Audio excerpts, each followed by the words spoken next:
Yes, now, it is not the first time that in such cases re-examinations have been called for. I will not be taking much of your lordship's time. There is one case law in Madhubala Bisoi versus Odisha Public Service Commission. And that I would just request my lordships, para 16 and 17. Of course, this is just that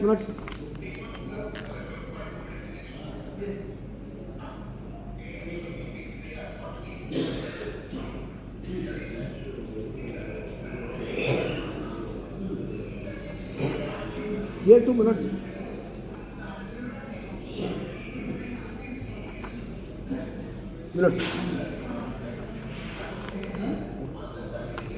At internal page 3 of this judgment, running in para 4. I hope it's around 10 lines from the bottom.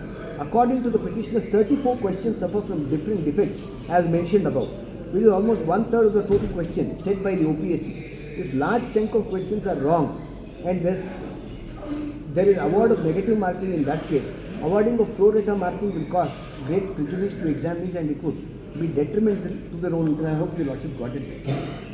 Please. Then the further contentions and the questions have been narrated. Now taking all these things into note.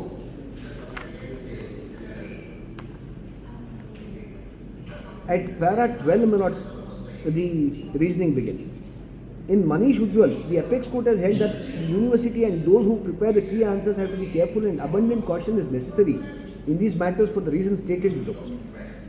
Paramount reason being the welfare of the student, as a wrong key can result in the merit being made a casualty. Reluctance by court in interfering in educational matters, which in turn casts a higher responsibility on the university while preparing the key answers. In case of doubt, the benefit goes in favor of the university and not in favor of the student. In Anthony Clara, the Madras High Court has also expressed the same view that pro rata marking should not be encouraged and consequently the written competitive exam held for recruitment of postgraduate assistants in Tamil subject on 21/7/2013 was set aside and the official respondents were directed to conduct fresh examination as early as possible.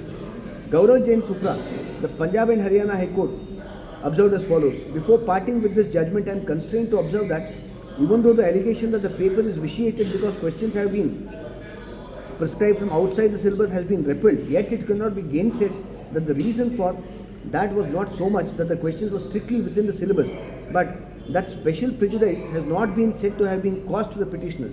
However, it cannot be denied that prejudice was caused to all the examinees across the board. The prescription of syllabus obviously intends to bind the examiner. Not only this, the 4 questions extracted above also reveal the cavalier attitude with which the paper has been set. It is indeed regrettable that a premier constitutional authority like the Public Service Commission would let such a carelessly drafted question paper be inflicted on the examinees for a premier service of the state. In the circumstances, the Commission is directed to devise some in-house mechanism to ensure that wherever a syllabus is prescribed, the question should be prescribed strictly from within its 4 corners. It is also the duty of the Commission to make certain that there are no questions which are either demonstrably wrong or tricky. In Tanvi Sarwal vs. CBSE, the apex court has held as follows.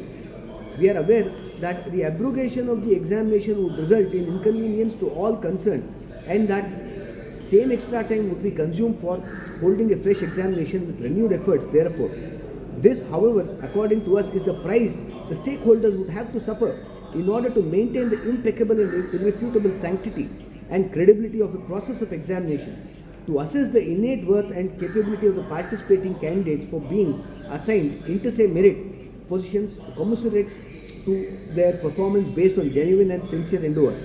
In these backdrop of the questions, the role of the Public Service Commission has to be considered in light of the provisions under Article 315 of the Constitution of India. The Commission constituted under Article 315. Yes, sir. Yes, sir. Re-exam.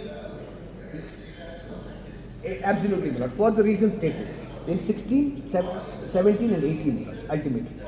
Because chunk of questions which were there, as was in the current case, was found to be otherwise.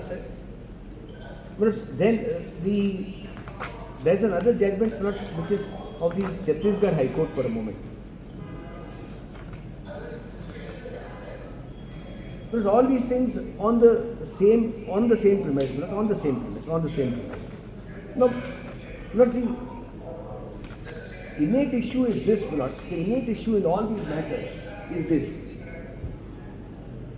The learned AAD while making a submission pointed out one pertinent facet of the current examination. 1.5 lakhs approximately, this figure is approximately 1.5 lakh people, it's around 1,30,000. Participate in the examination where approximately around 5,000 odd people are selected. 5,000 odd people are selected. The straight number is 5670 candidates are selected with a ratio of 1:50. Now kindly see, it is a case where not just my correct answers are evaluated, but my negative marking is also accounted for. Now I'll just present myself with a couple of options where the petitioner is arguing, no, you cannot scrap the examination. Alright, now there is an established fact that we have approximately around 33 questions wrong which the commission admits, and another 10 questions where the key answers are itself wrong. In other words, 43 questions are not in an answerable condition. And the next question is which presents to us is this: how are we going to make good of these 43 questions or 86 marks?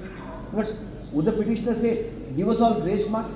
What would that result in? That results in a scenario where people who don't know the answers of the questions are being given these charity marks where their position is going to be taken from